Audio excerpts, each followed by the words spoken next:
What's up guys? I hope you are doing well. आइए वीर, welcome to study lover family. आज का lecture start करते हैं एक शानदार डे के साथ में। डे है यहाँ पर वर्ल्ड वाइल्ड लाइफ डे। ये जो सेलिब्रेट किया जाता है हर साल 3 मार्च को सेलिब्रेट किया जाता है। और जब वर्ल्ड वाइल्ड लाइफ डे की बात करते हैं तो फोकस यहाँ पर इसको कनेक्ट किया जा रहा है सस्टेनेबल डेवलपमेंट गोल 14 के साथ में।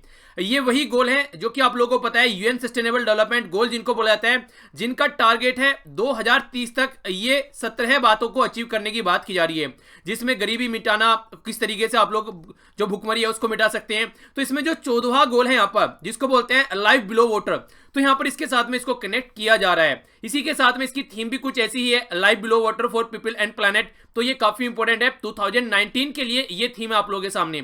तो फोकस एरिया यही है कि किस तरीके से हम लोग जो भी प्रॉब्लम है यहाँ पर मैराइन लाइफ से रिलेटेड, वाइल्ड लाइफ से रिलेटेड एवरी डे जो यहाँ पर आज के पिक्चर में आ रही है, कई बार आप लोगों को देखने को मिलता है ह्यूमन और यहाँ पर जो एनिमल कॉन्फ्लिक्ट होता है, यानी कि जानवरों के बीच में और जो इंसानों के बीच में कॉन्फ्लिक्ट होता है। कई बार इंसान मारे जाते हैं, जिस तरीके से ट्रेन के आगे कटकर कई बार हाथी मारे जाते हैं, कई बार बिजली का करंट लगने से मारे जाते हैं। तो ये तमाम जो बातें हैं कैसे हम लोग उनको कंट्रोल कर सकते हैं, तो वो सब बातें यहाँ पर आप लोगों को देखने को मिलती है। तो काफी इंपॉर्टेंट डे है। किस दिन सेलिब्रेट किया जाता है? 3 मार्च को। क्या है अब की बार की theme? Life below water for people and planet. तो ये क्वेश्चन डायरेक्ट आप लोगों से पूछा जा सकता है। आगे बढ़ते हैं।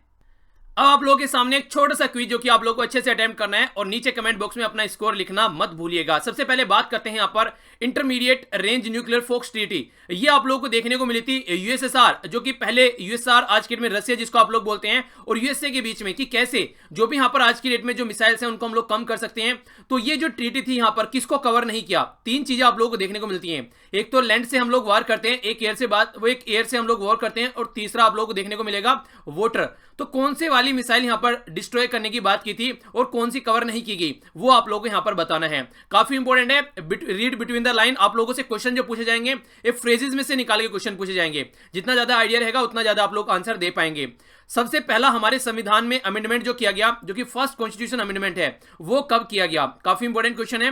बात करते हैं यहाँ पर मणिपुर बेस एक फिल्म मेकर और म्यूजिक कंपोजर, इसका नाम आप लोगों को बताना है। क्या किया? पद्मश्री मिला था इनको 2006 में, और अभी जो सिटीजनशिप अमेंडमेंट बिल जो कि अभी लैप्स हो गया है, इसके लिए इन्होंने प्रोटेस्ट में रिटर्न करने की बात की थी। तो न्यूज में थी ये पर्सनैलिटी, और खासकर नॉर्थ ईस्ट एरिया से रिलेटेड है, तो इसलिए पर्सनैलिटी का नाम आप लोगों को पता होना चाहिए। नेक्स्ट यहाँ पर बात की जा रही है 3 गोल्डन क्राउन अभी मिसिंग थे यहाँ पर। साउथ इंडिया में एक टेंपल है उससे, तो आप लोगों को एरिया का नाम बताना है कि कहां पर है ये श्री गोविंदराज स्वामी टेंपल, जिससे यहां पर 3 गोल्डन क्राउन अभी यहां पर मिस हुए। आप लोगों से कोई नहीं पूछेगा कितने मुकुट चुराए गए हैं, ये पूछेंगे ये टेंपल कहां पर लोकेटेड है। ठीक है, तो साउथ इंडिया में है, आप लोगों को नाम बताना है। नेक्स्ट यहां पर बात करें इंडियन ब्रांड की, अगर बात करते हैं खासकर मोबाइल के फील्ड में, एक टाइम हुआ करता था लगभग जो टोटल स्मार्टफोन वाली जो मार्केट है हमारी कंट्री की 2014 तक 50% ये थी किसके कंट्रोल में? हमारी खुद की कंट्री के ब्रांड के कंट्रोल में। आज की डेट में कितने परसेंट पर हम लोग पहुंच गए हैं? यानी कि आज की डेट में हमारी कंट्री के ऊपर जो मार्केट है वो खासकर आप लोगों को सैमसंग आप लोग देखते हैं, या फिर आप लोग चाइना के Xiaomi वगैरह देख सकते हैं, रेडमी वगैरह, तो ये काफी बड़ी मार्केट कैप्चर कर चुके हैं। तो हमारी खुद के ब्रांड कहां पर पहुंच गए हैं ये आप लोगों को बताना है। पिंक रिवॉल्यूशन किससे रिलेटेड है ये आप लोगों को बताना है। किस एरिया को यहां पर बढ़ाने की बात की जाती है पिंक रिवॉल्यूशन के तहत? आप लोग यहां पर बताना है सुप्रीम कोर्ट के केस का नाम जिसके तहत यहां पर बात की जाती है कि आप लोग यहां पर पार्लियामेंट के हाथ में पावर है, पर लेकिन बेसिक स्ट्रक्चर को चेंज नहीं कर सकते। ये एक तरीके से एच है, यानी कि आप लोगों के पास में अनलिमिटेड पावर नहीं है। पावर है आप लोगों के पास में चेंज करने की चीजों को, यानी कि पार्लियामेंट के हाथ में पावर है, पर लेकिन इतनी भी पावर नहीं है कि वो बिल्कुल बेसिक स्ट्रक्चर ही चेंज कर रख दे पार्लियामेंट, जो कि यहां पर संविधान का है। तो ये कौन से जो हमारी कंट्री में कौन सा केस था सुप्रीम कोर्ट में जिसके बारे में यहां पर बात की जा रही है? स्कोर भले ही 0 क्यों ना हो, नीचे कमेंट बॉक्स में लिखना मत भूलिएगा। आपको भी आगे कॉन्फिडेंस आएगा जैसे जैसे आप लोगों का स्कोर बढ़ता है। कोई किसी को यहां पर चेक नहीं कर रहा है, अपने आप को खुद आप लोगों को चेक करना है। ओके, कोई मार्क्स नहीं दे रहा है आप लोगों को यहां पर, तो इसलिए फ्री माइंड होकर अच्छे से अटेम्प्ट किया कीजिए। आंसर देखते हैं। ट्रीटी का नाम है यहां पर intermediate range nuclear force treaty. ये यूएसए और यूएसआर के बीच में साइन की गई थी 1987 में। तो ये जो ट्रीटी है ये यूएसए में साइन की गई थी, और यहां पर फोकस नहीं दिया गया एयर और सी के ऊपर, ओनली लैंड से रिलेटेड जो मिसाइल थी यहां पर उनको यहां पर एक तरीके से फैसिलिटी को डिस्ट्रॉय करने की बात की गई थी। सबसे पहला कॉन्स्टिट्यूशन अमेंडमेंट हमारी कंट्री में, फर्स्ट कॉन्स्टिट्यूशन अमेंडमेंट जिसको हम लोग बोलते हैं, ये 1951 यानी कि 1951 में आप लोगों को देखने को मिला, जो कि काफी इंपॉर्टेंट है, कई बार पूछा जाता है इसके बारे में, और ये एक एवरग्रीन टाइप का भी क्वेश्चन है। पर्सनैलिटी का नाम है यहाँ पर अरिबम श्याम शर्मा, जिसके द्वारा बोला गया था कि ये अभी जो अपना इनको पद्मश्री दिया गया था उसको रिटर्न करेंगे। किसके लिए? ये सिटीजनशिप अमेंडमेंट बिल जो कि हमारी कंट्री में अभी लाया जा रहा था। 3 कंट्री के सिटीजन, खासकर पाकिस्तान और अफगानिस्तान और एक कंट्री है बांग्लादेश, उससे हमारी कंट्री में जो उनकी कंट्री में माइनॉरिटी लोग हैं अगर आते हैं तो उनको आसानी से सिटीजनशिप दी जाएगी। ये बात इसके तहत बोली गई थी। जो ये यहाँ पर टेंपल है, यह तिरुपति आंध्र प्रदेश में, जिसका नाम है श्री गोविंद राजा स्वामी टेंपल, जहां से 3 क्राउन अभी चोरी हुए थे और काफी न्यूज में भी था। ये हमारी कंट्री की जो मार्केट हुआ करती थी 50% के करीब हुआ करती थी 2014 में। अगर आज की डेट हम लोग बात करते हैं, ये 9% पर पहुंच चुकी है, यानी कि बाहर की जो कंपनी है उन्होंने कंप्लीट मार्केट कैप्चर कर ली है। तो ये एक दुखद घटना आप लोग बोल सकते हैं कि हमारी कंट्री में बाहर की कंपनी आजकल राज कर रही है, और खासकर स्मार्टफोन की फील्ड में, जो कि हर एक इंसान की नीड बन चुका है आज के डेट में। पिंक रिवॉल्यूशन की बात करें तो यहां पर बात की जाती है मीट से रिलेटेड या फिर पोल्ट्री से रिलेटेड, कैसे हम लोग इस सेक्टर को बढ़ा सकते हैं अपनी कंट्री में। ये काफी इंपॉर्टेंट सेक्टर है, क्योंकि आने वाले टाइम पे साइंटिस्ट भी यहां पर इस तरीके की बातें बोलते हैं कि जिस तरीके से आज की डेट में जो एग्रीकल्चर प्रोडक्शन है वो लिमिटेड है। अगर आप लोगों को फूड सिक्योरिटी के ऊपर फोकस रखकर चलना है तो आप लोगों को यहां पर मीट वगैरह जो फील्ड है, यानी कि नॉनवेज वाला जो सेक्टर है, उसको भी आप लोगों को आगे लेकर चलना पड़ेगा। तो इसीलिए यहां पर इसके बारे में फोकस दी जा रही है। केशवानंद भारती, ये Keshavananda Bharati versus state of Kerala का जो केस यहां पर निकल कर आते हैं, यहां पर ये केशवानंद भारती केरला से थे, तो 1973 की बात यहां पर की जाती है। तो ये केस था जिसके तहत बोला गया कि हमारे संविधान की एक बेसिक स्ट्रक्चर है और आप लोग सब कुछ चेंज कर सकते हैं, पर लेकिन उस स्ट्रक्चर को चेंज नहीं कर सकते। ये यहां पर इस केस में बात निकल कर आई थी। आइए बढ़ते हैं अपने अगले सेक्शन की ओर, जिसको बोलते हैं इंपॉर्टेंट शॉर्ट न्यूज, यानी कि छोटी छोटी मगर मोटी बातें। सबसे पहले जो न्यूज निकल कर आ रही है, ये आ रही है हमारे सेंट्रल बैंक यानी कि रिजर्व बैंक ऑफ इंडिया से निकलकर। रिजर्व बैंक ऑफ इंडिया के द्वारा अभी कुछ बैंक ऐसे हैं जिनके ऊपर पेनल्टी लगाई गई है, क्योंकि रिजर्व बैंक ऑफ इंडिया हमारी कंट्री में एक सेंट्रल बैंक है, और अगर कोई उसके हिसाब से काम नहीं करता है, अगर यानी कि जो नॉर्म्स यहां पर रिजर्व बैंक के द्वारा तैयार किए गए हैं, तो उनके ऊपर पेनल्टी लगाई जाती है। एचडीएफसी बैंक, आईडीबीआई बैंक और यहां पर कोटक महिंद्रा बैंक, इसके ऊपर 2 मिलियन यानी कि 20 लाख का यहां पर एक पेनल्टी लगाया गया, क्योंकि नो योर कस्टमर या फिर जो यहां पर एंटी मनी लॉन्ड्रिंग जो नॉर्म्स हैं उनको फॉलो करके इनके द्वारा नहीं चला गया है। यानी कि अपने कस्टमर के बारे में आप लोगों को पता होना चाहिए कि आप लोगों का कस्टमर कौन है, और एंटी मनी लॉन्ड्रिंग यानी कि जो भी यहां पर आज की डेट में ब्लैक मनी को व्हाइट मनी में कन्वर्ट करने की कोशिश की जाती है, उससे रिलेटेड प्रॉपर पैटर्न फॉलो नहीं किया गया है। 1.5 करोड़ का यहां पर जो एक तरीके से ये अभी इसके ऊपर पेनल्टी लगी है इलाहाबाद बैंक, और यहां पर ये बात की जा रही है बैंक ऑफ महाराष्ट्र और इंडियन ओवरसीज बैंक, इनके साथ पे लगाया गया। क्यों? क्योंकि ये आप आज की डेट में मॉनिटरिंग नहीं कर रहे हैं जो भी फ्रॉड अकाउंट है, यानी कि कुछ ऐसे अकाउंट है जैसे कि माल्या टाइप के अकाउंट जो बन जाते हैं, या फिर नीरव मोदी टाइप के जो हरकतें करते हैं, उनको ये प्रॉपर वे में आरबीआई की नॉर्म्स को फॉलो नहीं कर रहे हैं। 1 करोड़ रुपए का जो लगाया गया है पेनल्टी, ये आंध्रा बैंक के ऊपर लगाया गया है। ये भी ये फालतू की हरकतें कर रहा है, यानी कि ये भी यहां पर फ्रॉड अकाउंट को ढंग से मॉनिटर नहीं कर रहे हैं। तो इसलिए यहां पर रिजर्व बैंक ऑफ इंडिया के द्वारा यहां पर इस तरीके का स्टेप उठाया गया है। तो अगर आप लोग बैंकिंग की तैयारी कर रहे हैं या फिर इकोनॉमिक के जो सेक्शन है उसमें आप लोगों से डायरेक्ट क्वेश्चन पूछा जा सकता है। नेक्स्ट यहां पर बात करते हैं हमारी कंट्री की जो ह्यूमन डेवलपमेंट मिनिस्ट्री है, human resource and development ministry, ये प्रकाश जावड़ेकर जी के अंडर में है, यानी कि ये है मिनिस्टर। इनको चीफ गेस्ट बनाया गया है। कहां पर? ये है यहां पर smart Indian hackathon. Smart India hackathon यहां पर डायरेक्ट आप लोगों से क्वेश्चन पूछा जा सकता है किसका इनिशिएटिव है, तो ministry of human resource and development का ये इनिशिएटिव है। कहां पर इनोग्रेट होना है? ये जयपुर में प्रकाश जावड़ेकर जी के द्वारा इनोग्रेट किया जा रहा है। इसी के साथ में एक तरीके का ये क्या है, यहां एक तरीके का प्लेटफॉर्म प्रोवाइड कराया जाता है अलग अलग स्टूडेंट्स को, ताकि हमारी कंट्री में जो भी प्रॉब्लम है उनका सोल्यूशन हम लोग कैसे निकाल सकते हैं। यानी कि प्रॉब्लम सॉल्विंग माइंड यहां पर रखकर, खासकर जो डे बाय डे में प्रॉब्लम आती है उसका सॉल्यूशन निकालने की कोशिश की जाती है इस इनिशिएटिव के तहत। तो इनिशिएटिव है यहां पर ministry of human resource and development, और यहां पर जो यहां पर ये मिनिस्टर है ये है प्रकाश जावड़ेकर जी, और जयपुर में ये इनोग्रेट किया गया 2 मार्च को। आगे बढ़ता हूं। नेक्स्ट जो बात की जा रही है यहां पर सफाई कर्मचारी की बात की जा रही है, तो नेशनल कमीशन फॉर सफाई कर्मचारी ये मॉनिटर करता है कि कहां हमारी कंट्री में जो मैनुअल स्कैवेंजिंग है, यानी कि एक तरीके से आप लोग देखते हैं जिस तरीके से एक जो गटर के अंदर इंसानों को डाला जाता है, एक तो वो नहीं होना चाहिए, दूसरा रिहेबिलिटेट करना है, यानी कि ये काम इनसे हटाकर कोई अच्छा काम इन लोगों को देना है, वो भी काम होता है। तो इसके लिए हमारे कंट्री में prohibition of employment as manual scavenger, यानी कि रोकना है आप लोगों को मैनुअल स्कैवेंजर बनाने से लोगों को, और रिहेबिलिटेट करना है उनको अच्छे से किसी दूसरे काम में। तो ये काम किया जाता है यहां पर किसके तहत? नेशनल कमीशन फॉर सफाई कर्मचारी। और यहां पर केस भी है हमारी कंट्री में, सफाई कर्मचारी आंदोलन वर्सेस यूनियन ऑफ इंडिया 2003 का केस था। यहां पर अगर कोई ऐसी हरकतें करता हुआ पाया जाता है तो यहां पर देखने को यह बात की गई थी कि आप लोगों को उनके ऊपर कहीं ना कहीं पेनल्टी लगानी है, या फिर 10 लाख रुपए आप लोगों को उस फैमिली को देना है जो कि किसी की डेथ अगर हो जाती है इसके इस तरीके के अंदर, कोई भी यहां पर अगर मान लीजिए कोई यहां पर गटर साफ करने जाता है और उसकी डेथ हो जाती है, तो उसकी फैमिली को 10 लाख रुपए यहां पर प्रोवाइड कराने पड़ेंगे अगर ऐसे पर्सन से किसी की इस तरीके की एक्टिविटी से किसी की डेथ होती है। अभी ये न्यूज में क्या, न्यूज में इसलिए क्योंकि दिल्ली गवर्नमेंट ने बोला है आगे से जो भी यहां पर कोई भी इस तरीके का गटर वगैरह वो साफ किया जाएगा, ये मशीन यहां पर यूज करने वाले हैं इन सबको साफ करने के लिए, क्योंकि दिल्ली में पिछले कुछ टाइम में बहुत सारे लोगों की जान जा चुकी है। तो इसलिए डायरेक्ट क्वेश्चन आप लोगों से यहां पर पूछा जा सकता है, इंपॉर्टेंट है, हल्का सा आइडिया माइंड में जरूर रखिएगा। आगे बढ़ता हूं। नेक्स्ट यहां पर बात की जा रही है ये चाइना और नॉर्थ कोरिया और यूएसए की बात है। आप लोगों को पता है अभी यहां पर नॉर्थ कोरिया और यूएसए की मीटिंग हुई हानोई में, यानी कि वियतनाम के अंदर में। वियतनाम के अंदर जो मीटिंग यहां पर हुई, यहां पर दोनों किसी कंक्लूजन सॉल्यूशन पर नहीं पहुंच पाए, दोनों के बीच में दरार पड़ गई यहां पर। और अब चाइना ने बोला है कि ये यहां पर नॉर्थ कोरिया का जो ये मुद्दा है इसको यूएन की सिक्योरिटी काउंसिल में उठाएंगे और वहां पर ये बोलेंगे कि इनके जो भी यहां पर सैंक्शन लगा रखे हैं यहां पर नॉर्थ कोरिया के ऊपर, उसको हटाया जाए। डोनाल्ड ट्रंप ने जिस तरीके से डील करने से मना कर दिया, ये अब चाह रहे हैं कि यूएन सिक्योरिटी काउंसिल को लाया जाए बीच में, ताकि यहां पर सॉल्यूशन निकाला जाए। ये देखिए कितने फेवर में है नॉर्थ कोरिया के। इनसे एक काम हो नहीं रहा है कि जो पाकिस्तान का जो टेररिस्ट ग्रुप है उसको एक कैटेगरी में डालना है टेररिस्ट ग्रुप की, तो उसमें ही हमको सपोर्ट नहीं कर रहे हैं। ये नॉर्थ कोरिया से सैंक्शन हटाने के पूरे फेवर में है। तो ये है इनका दोगला चेहरा जो आप लोगों के सामने है यहां पर। चलिए जो भी है आगे चलते हैं। आगे बात की जा रही है एक नई किताब के बारे में, मन की बात इसका टाइटल है। आप लोगों को पता होना चाहिए क्या आप लोगों को पता ही है कि मन की बात आती है प्राइम मिनिस्टर नरेंद्र मोदी की, जो हर महीने में एक बार देखने को मिलती है। तो टोटल इसके 50 जो एडिशन है उनको एक जगह कंपोज कर एक किताब बनाई गई है यहां पर। तो क्वेश्चन पूछा जा सकता है किसके द्वारा यहां पर ये इनोग्रेट की गई या लॉन्च की गई, यहां पर ये रिलीज की गई किसके द्वारा, ये की गई फाइनेंस मिनिस्टर अरुण जेटली जी के द्वारा। टोटल कितने लेसन इसके अंदर आप लोगों को देखने को मिलेंगे, 50 लेसन देखने को मिलेंगे, जो कि ऑल इंडिया रेडियो पर यहां पर प्रस्तुत किए गए हैं प्राइम मिनिस्टर नरेंद्र मोदी जी के द्वारा। तो हल्का सा आइडियाज के बारे में रखिएगा, माइंड में आप लोगों की क्लैरिटी होनी चाहिए। आइए अब आगे बढ़ता हूं। नेक्स्ट ये क्वेश्चन मैंने आप लोगों से पूछे थे, इनके ऊपर नजर डालते हैं। सबसे पहले नेटो के बारे में पूछा था, तो नेटो यहां पर अभी आप लोगों को देखने को मिला, जो नेटो अभी देखने को मिला न्यूज में थी। क्यों? क्योंकि मैसेडोनिया नया पार्टनर बनने जा रहे हैं यहां पर, और टोटल 30 मेंबर यहां पर हो जाएंगे। हेडक्वार्टर कहां पर है? यह है ब्रसेल्स, बेल्जियम में आप लोगों को देखने को मिलेगा। फॉर्मेशन किया गया था 4 अप्रैल ये 1949 में।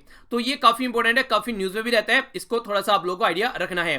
आरबीआई यानी कि रिजर्व बैंक ऑफ इंडिया, यानी कि हमारा सेंट्रल बैंक, इसका जो फाइनेंशियल ईयर है ये जुलाई से लेकर जून तक आप लोगों को देखने को मिलता है। जिस तरीके से जनवरी से लेकर दिसंबर तक आप लोगों को देखने को मिलता है हमारी कंट्री का नॉर्मल ईयर, फिर हमारी कंट्री का जो फाइनेंशियल ईयर है आप लोगों को जो गवर्नमेंट का है वो देखने को मिलता है अप्रैल से लेकर आप लोगों को मार्च तक। इसी तरीके से यहां पर financial year reserve bank of India का जुलाई से लेकर जून तक। तो कोई भी कंफ्यूजन आप लोगों के माइंड में नहीं होना है। सिविल सर्विस डे हमारी कंट्री में सेलिब्रेट किया जाता है अप्रैल 21, ठीक है? तो ये भी आप लोग आइडिया रख सकते हैं। आइए आगे बढ़ते हैं। अब यहां पर नजर डालते हैं नेशनल और इंटरनेशनल न्यूज के ऊपर। तो सबसे पहले जो न्यूज यहां पर निकल कर आ रही है, ये न्यूज निकल कर आ रही है रेलवे जोन से रिलेटेड। विशाखापत्तनम जो कि आप लोगों को आंध्र प्रदेश में देखने को मिलता है, कैबिनेट के द्वारा अप्रूव कर दिया है रेलवे जोन बनाने के लिए। तो ये जो रेलवे जोन होगा यहां पर, ये काफी इंपॉर्टेंट है, खासकर जब से आंध्र प्रदेश बाय 4 कट किया गया है, यानी कि आंध्र प्रदेश को डिवाइड किया गया तेलंगाना को अलग निकालकर, तब से यहां पर कुछ ऐसी बात की जा रही थी कि ऐसा कुछ जोन बनाना चाहिए। तो जो नया हेडक्वार्टर यहां पर बनाया जा रहा है ये है रायगढ़। तो इसके बारे में आप लोग याद रखते हैं, जो कि साउदर्न सेंट्रल रेलवे और ईस्टर्न जो कोस्ट है रेलवे उसको रिकॉग्नाइज यहां पर करने वाले हैं। काफी लंबे समय से यहां पर ये बात की जा रही थी और अब यहां पर ये पिक्चर में आ रहा है। तो एक इंपॉर्टेंट बात आप लोग यहां पर बोल सकते हैं। बाकी यहां पर आप लोगों के सामने है, अगर यहां पर बात करते हैं ईस्ट कोस्ट रेलवे जोन की, तो ये आप लोगों को हेडक्वार्टर इसका भुवनेश्वर में देखने को मिलता है, जो कि यहां पर ऑपरेशन किया गया था 2003 से लेकर। अगर बात करें यहां पर, ये आंध्र प्रदेश, छत्तीसगढ़ और उड़ीसा को देखने को मिलता है। बात करें अगर यहां पर साउथ सेंट्रल रेलवे जोन की, तो सिकंदराबाद यहां पर आप लोग देखते हैं 2 अक्टूबर 1966 में आंध्र प्रदेश में ये देखने को मिला था। काफी एरिया है यहां पर आप लोग देखते हैं, तेलंगाना, आंध्र प्रदेश, महाराष्ट्र और कर्नाटका। तो हल्का सा आइडिया आप लोग इसके बारे में रख सकते हैं। अच्छा चलिए क्वेश्चन बताइए, अब यहां पर अगर नया रेलवे जोन आप लोगों के सामने पिक्चर में आता है तो टोटल मिलाकर हमारी कंट्री में कितने रेलवे जोन हो जाते हैं? ये क्वेश्चन का आंसर आप लोग कमेंट बॉक्स में दीजिए, ठीक है? ये आप लोग यहां पर मैप में देख सकते हैं, पर्टिकुलर एरिया है आप लोगों के सामने यहां पर। ओके, आइए अब आगे बढ़ते हैं। आगे यहां पर बात की जा रही है इंटरनेशनल रिलेशन के बारे में, किस किस कंट्री के बीच में। तो न्यूज निकल कर आ रही है यहां पर इंडिया और नॉर्वे से रिलेटेड। एक बार नॉर्वे को मैप में निहार लीजिए ताकि आप लोग इसको कनेक्ट कर पाए। बीचों बीच हो गया हमारा प्यारा भारत। यहां से अगर आप लोग आएंगे इधर थोड़ा ऊपर चलेंगे यहां पर यूरोप साइड में, तो आप लोगों को देखने को मिलेगा यहां पर, ये देखिए, ठीक है? ये हो गया नॉर्वे, यहां पर हो गया स्वीडन, फिनलैंड, ये सारी कंट्री आप लोगों के सामने है। यहां पर थोड़ा सा और जूम करिए, यहां पर देखिए आप, ठीक है? नॉर्वेजियन सी भी आप लोग यहां पर देखते हैं, ये है एग्जैक्ट लोकेशन जो कि आप लोगों के सामने है। तो इंडिया और नॉर्वे मिलकर यहाँ पर नॉन इंट्रूसिव जियोलॉजिकल सर्वे और इन्वेस्टिगेशन की यहाँ पर बात की जा रही है। कोलैबोरेट करने वाले हैं हमारी कंट्री के नेशनल हाईवेज और इंफ्रास्ट्रक्चर डेवलपमेंट कॉर्पोरेशन लिमिटेड और नॉर्वे के जो है यहाँ पर जो पार्टिसिपेट करने वाले हैं जियो टेक्निकल इंस्टीट्यूट ओस्लो, ये दोनों मिलकर यहाँ पर काम करेंगे कि कैसे प्रोग्रेसिव वे में एक दूसरे के साथ में काम कर सकते हैं। तो इस तरीके से यहाँ पर डेवलप किया जाएगा, खासकर नॉर्थ ईस्ट वाला जो एरिया है वहां पर बात की जाएगी।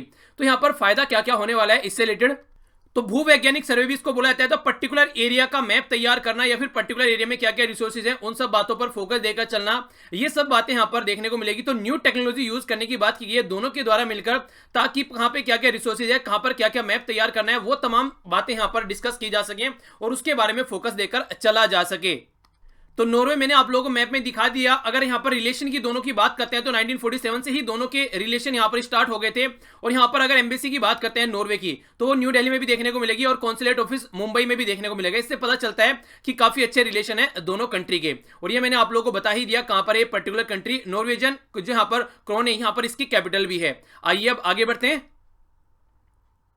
आगे जो बात की जा रही है यहाँ पर राज्य के बारे में बात की जा रही है। तो राज्य से जो न्यूज निकल कर आ रही है यहाँ पर आगरा मेट्रो रेल प्रोजेक्ट के बारे में बात की जा रही है। तो आगरा में मेट्रो, अभी यहाँ पर काफी सारे एरिया में हम लोगों ने कानपुर में मेट्रो की बात की थी, तो अलग अलग एरिया में यहाँ पर बात की जा रही है कैसे हम लोग आगे बढ़ रहे हैं खासकर मेट्रो को लेकर। क्योंकि देखिए सबसे बड़ी बात है टाइम सेव करता है, पोल्यूशन यहाँ पर कम करता है, और जिस तरीके की आज के डेट में भीड़ आप लोगों को देखने को मिलती है यहाँ पर सड़कों पर, तो वो कहीं ना कहीं काफी कम यहाँ पर होने वाला है। तो ये तमाम बातें यहाँ पर फायदे पहुंचाने वाली है। इसी के साथ में आगरा में आप लोगों को देखने को मिलेगा ताजमहल को लेकर कई बार बात की जाती है कि आगरा में जो ताजमहल है उसका कलर चेंज हो रहा है, तो भी फायदे देखने को मिलेगा।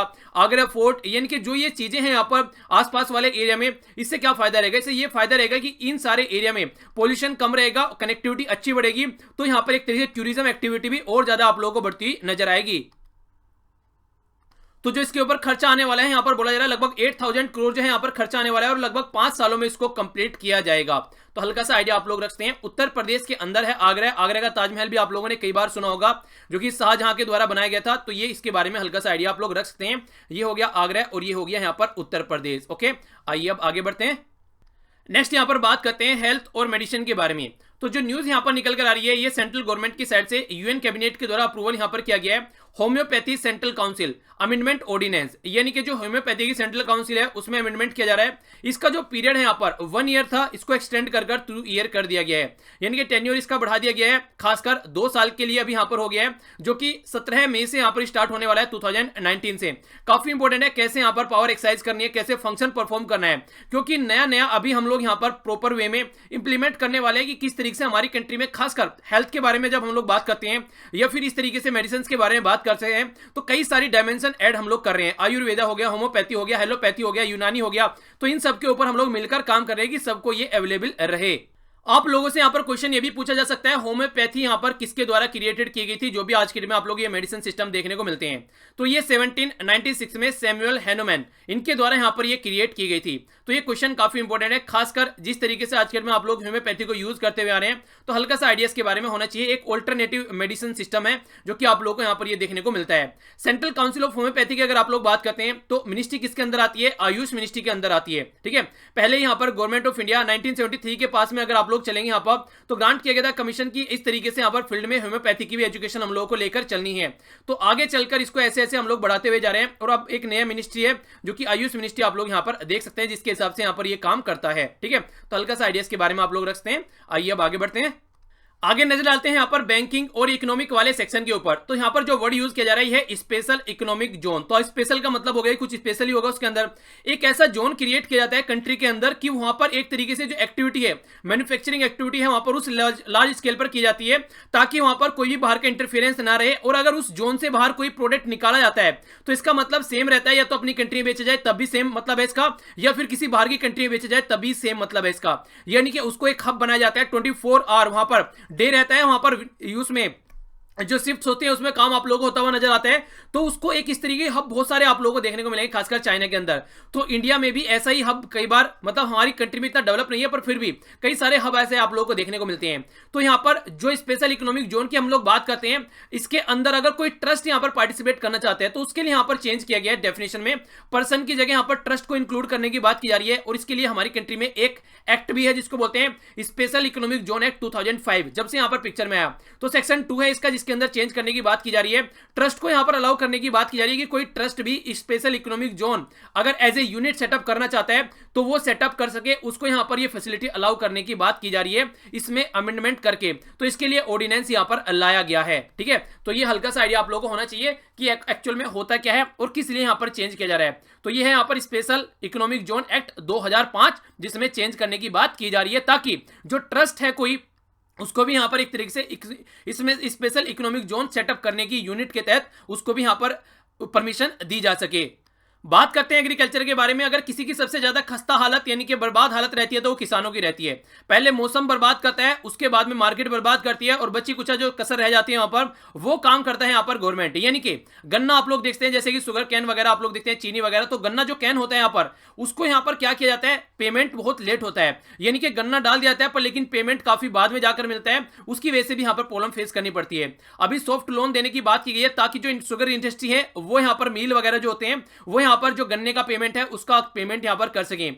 तो यहां पर एक तरीके से गवर्नमेंट पार्टिसिपेट कर रही है। तो बोला गया है 553 से लेकर यहां पर 1054 तक जो करोड़ यहां पर लोन है यहां पर ये इसको एक्सटेंड करने वाले हैं, खासकर ताकि यहां पर जो भी चीजें लोगों का जो भी लोन है उसको रिटर्न किया जा सके और डायरेक्ट यहां पर जो अकाउंट है उसमें इसको ट्रांसफर किया जाएगा। यानी कि शुगर मिल को ट्रांसफर नहीं किया जाएगा, डायरेक्ट यहां पर अकाउंट में ट्रांसफर किया जाएगा फार्मर के, जो कि शुगर मिल की साइड से ही होगा, ना कि शुगर मिल को इंटरमीडिएटरी रखा जाएगा। आगे नजर डालते हैं, यहां पर बात की जा रही है स्पेस न्यूज के बारे में। तो जब स्पेस की बात आती है तो डायरेक्ट आप लोगों के माइंड में किसका नाम आना चाहिए, इसरो का। ठीक है, तो यहां पर इंडियन स्पेस रिसर्च ऑर्गेनाइजेशन, इसके द्वारा यहां पर ये है यहां पर एमीसेट एक डिफेंस सैटेलाइट लॉन्च करने की बात की जा रही है जो कि डीआरडीओ के लिए होगा और मार्च में ये सैटेलाइट लॉन्च किया जाएगा इसरो के द्वारा।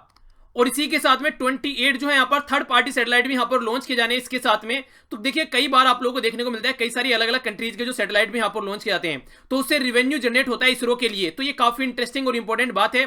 हमारी कंट्री अगर यहां पर आगे आने वाले टाइम में हब बन जाती है इस तरह की लॉन्च के लिए तो कहीं ना कहीं कमर्शियल एक्टिविटी काफी बढ़ेगी और ज्यादा डेवलप होगी हमारी इसरो, जो कि एक स्पेस एजेंसी है। अभी डेट डिफाइन नहीं की गई है। यहाँ पर एमीसेट आप लोगों से डायरेक्ट पूछा जा सकता है ये सैटेलाइट किसके लिए काम करने वाला है, तो डीआरडीओ के लिए यानी कि डिफेंस के लिए यहां पर ये काम करने वाला है, जो कि खासकर इलेक्ट्रॉनिक इंटेलिजेंस की यहां पर बात की जाए तो ये इंटेलिजेंस एक्टिविटी के लिए यूज किए जाने वाला है। अगर आप लोगों ने उरी मूवी देखी होगी तो उसमें आप लोगों ने देखा होगा किस तरीके से यहां पर सैटेलाइट को यूज करने की बात की जाती है। जब यहां पर उरी अटैक का जो बदला लेने के लिए यहां पर हमारी फोर्सेज जाती है तो काफी बड़ा रोल प्ले करती है यहां पर सैटेलाइट टेक्नोलॉजी भी। हम लोग एग्जैक्ट लोकेशन सिचुएशन फाइंड कर पाते हैं इसकी हेल्प से। चलिए क्वेश्चन बताइए आप लोग दोनों इसरो और डीआरडीओ दोनों के बारे में हल्का सा जाकर पढ़िएगा। इसरो को कब फाउंड किया गया था और इसका हेडक्वार्टर वगैरह कहां पर है, और सेम डीआरडीओ के बारे में पढ़िएगा। डीआरडीओ में और इसरो में डिफरेंस आप लोगों को पता होना चाहिए। इसरो यहां पर ह्यूमैनिटी से रिलेटेड यहां पर काम करता है सैटेलाइट वगैरह इस तरीके लॉन्च करने में ताकि कम्युनिकेशन वगैरह मिलिट्री के लिए या फिर जो भी आप लोगों को जो नॉर्मल डे बाय डे की एक्टिविटी में आप लोग कोई भी कनेक्टिविटी के लिए जो मीडियम यूज करते हैं, इंटरनेट की स्पीड हमारी कंट्री में, वो सारा काम इसरो के द्वारा किया जाता है। डिफेंस लग गया है डीआरडीओ के सामने, तो इसका मतलब है डिफेंस के पर्पज से जो काम किया जाता है मिसाइल वगैरह लॉन्च करने के लिए, ये सब जो एक्टिविटीज की जाती हैं वो इसके अंदर में आती है। तो बताइएगा दोनों को कब गठन और क्या क्या बातें हैं, हल्का सा पढ़िएगा जाकर, पता होना चाहिए। आगे नजर डालते हैं यहां पर एक नेशनल पार्क के ऊपर। तो जो आज का नेशनल पार्क है आप लोगों के सामने ये है यहां पर बालप्रागम नेशनल पार्क। डायरेक्ट क्वेश्चन पूछा जा सकता है कि लोकेशन कहां पर है, तो ये आप लोगों को मेघालय में देखने को मिलेगी। कौन सा हिली एरिया है, तो ये है आप लोगों को गायरो हिल। तो गायरो हिल आप लोग गायरो जनता खासी ये कहां पर है, सारी मेघालय के अंदर है। बार्किंग डियर कहां पर पाए जाते हैं, ये आप लोगों को यहां पर देखने को मिलेगा। इसी के साथ में गोल्डन गोट गोल्डन कैट कहां पर पाई जाती है, ये भी यहां पर देखने को मिलेगा। दोनों काफी इंपॉर्टेंट है, यानी कि कुत्ते की तरह भौंकने वाला हिरन और इसी के साथ में गोल्डन कैट यहां पर आप लोगों को देखने को मिलेगी। 27 दिसंबर 1987 में यहां पर ये इसको नेशनल पार्क का दर्जा दिया गया था। और लोकेशन आप लोग देखिए ये हो गया मेघालय वाला एरिया, और यहां पर ये मैप के अंदर आप लोगों को देखने को मिलता है। बात करते हैं पॉलिटिकल रिवीजन के बारे में। तो यहां पर डिटेल में डिस्कस किया गया, जो कि आप लोग कई बार पूछते रहते हैं सर इनमें डिफरेंस क्या है। तो पब्लिक बिल क्या होता है, प्राइवेट बिल क्या होता है, इसके बारे में डिफरेंस बताया गया है। ऑर्डिनरी, मनी, फाइनेंशियल या फिर कॉन्स्टिट्यूशन अमेंडमेंट बिल क्या होता है, ये सारे तमाम आप लोगों के माइंड में कोई भी डाउट है तो यहां पर जाकर आप लोग इसको देखिएगा, समझ में आ जाएगा। नीचे आप लोगों को डेफिनेशन लिखनी है, क्या डिफरेंस है यहां पर पब्लिक बिल और प्राइवेट बिल में। नीचे आप लोग डिफिनेशन लिखिएगा इसकी, आप लोगों को पता होना चाहिए एग्जैक्टली क्या डिफरेंस है, क्योंकि कई बार न्यूज में देखने को मिलता है। लिंक वीडियो का डिस्क्रिप्शन बॉक्स में आप लोगों को मिल जाएगा। आइए अब नजर डालते हैं जो कल आप लोगों से क्वेश्चन पूछे गए थे उनके आंसर के ऊपर। बात की जा रही है आयुष मिनिस्ट्री के द्वारा यहां पर एक नया नेशनल इंस्टीट्यूट ऑफ यूनानी मेडिसिन गाजियाबाद में लॉन्च किया गया है। ये इंपॉर्टेंट है, याद रखिएगा। श्री प्रसाद यासो नायक यहां पर आज के डेट में मिनिस्टर हैं। सेंट्रल गवर्नमेंट के द्वारा 1600 करोड़ रुपए यहां पर अभी स्टार्ट किए गए देने के लिए आंध्र प्रदेश, मणिपुर, झारखंड और राजस्थान के लिए, ताकि डिजास्टर रिलीफ यहां पर फंड इसको बोला गया है, ताकि सूखा, साइक्लोन कोई ऐसी कंडीशन बनती है तो उसका सॉल्यूशन निकाला जा सके। मूडीज यहां पर एक एजेंसी है यूएसए की जो रेटिंग एजेंसी है, रेट देती है। इसके द्वारा बोला गया 7.3% रहने वाला है हमारा जीडीपी कैलेंडर ईयर 2019 और 20 के लिए। तो काफी इंपॉर्टेंट है, ये क्वेश्चन डायरेक्ट पूछने को मिलते हैं अगर कोई ऐसी ऑर्गेनाइजेशन आप लोगों से ऐसा कोई डेटा देती है तो।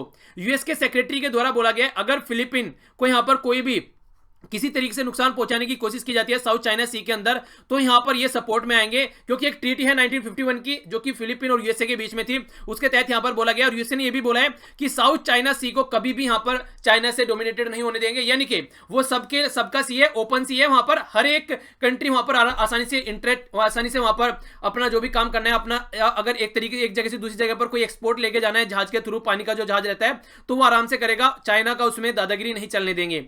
बांग्लादेश ने यूएन सिक्योरिटी काउंसिल को सीधा सीधा बोल दिया है अब जो भी रोहिंग्या से रिलेटेड जो भी यहां पर लोग आएंगे उनको अलाउ नहीं किया जाएगा, क्योंकि यहां पर अब घड़ा भर चुका है, बहुत सारे लोग ऑलरेडी यहां पर आ चुके हैं।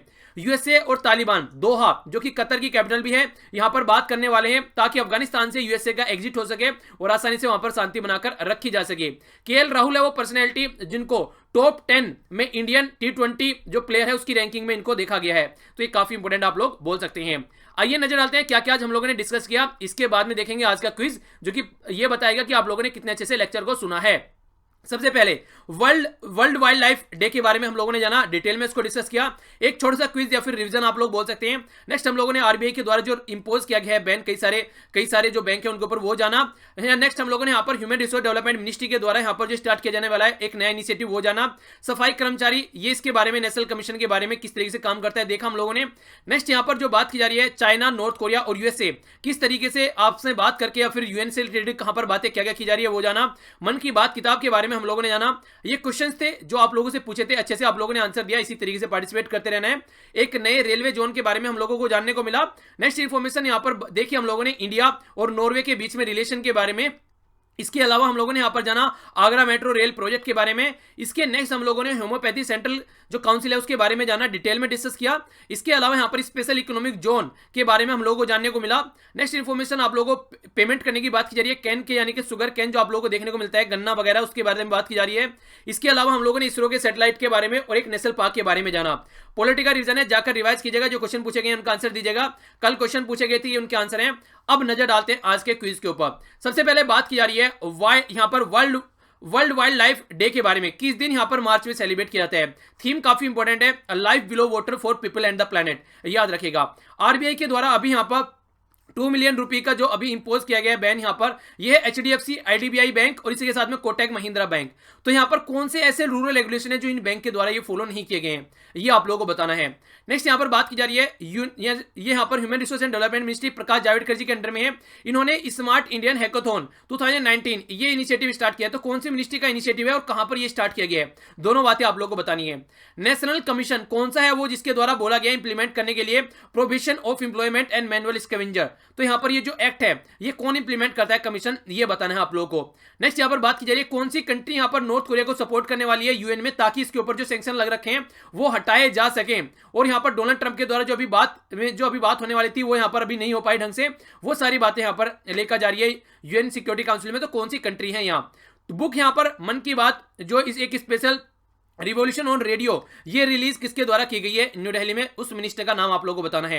इंडियन इसरो के द्वारा यहां पर बात की जा रही है एक नया सैटेलाइट लॉन्च करने की मार्च में, खासकर इंटेलिजेंस से रिलेटेड, तो ये कौन सी मिनिस्ट्री के लिए कौन से डिपार्टमेंट के लिए यहां पर है, मिनिस्ट्री भी आप लोग वैसे बोल सकते हैं पर डिपार्टमेंट आप लोगों को बताना है, जो कि जिसका नाम है यहां पर एमीसेट, ठीक है, तो याद रखिएगा। ये था टोटल आज का डिस्कशन। आई होप कि आप लोगों को लेक्चर पसंद आएगा। अगर लेक्चर पसंद आता है तो लाइक जरूर किया कीजिए, नहीं पसंद आता तो डिसलाइक करने का भी पूरा हक है। जो क्वेश्चन पूछे जाते हैं उनका आंसर देना मत भूला कीजिए। इसी के अलावा यहां पर आप लोग टेलीग्राम ज्वाइन कर सकते हैं, जहां से आप लोगों को पीडीएफ देखने को मिल जाती है, पुरानी भी सारी पीडीएफ यहां पर डाल दी जाती है। इसी के साथ में फेसबुक पर भी आप लोग यहां पर ये जाकर डाउनलोड कर सकते हैं। तो आसपास सफाई रखनी है, पानी और पेड़ पौधों को सेव करना है, पॉलिथीन और प्लास्टिक बैग वगैरह बिल्कुल भी यूज नहीं करना है। तो ये था टोटल आज का डिस्कशन। आई होप कि आप लोगों को पसंद आया होगा। बड़ों को नमस्ते, छोटों को प्यार, छोटी सी लाइफ एंजॉय करो यार। मिलता हूं नेक्स्ट लेक्चर में, तब तक के लिए जय हिंद।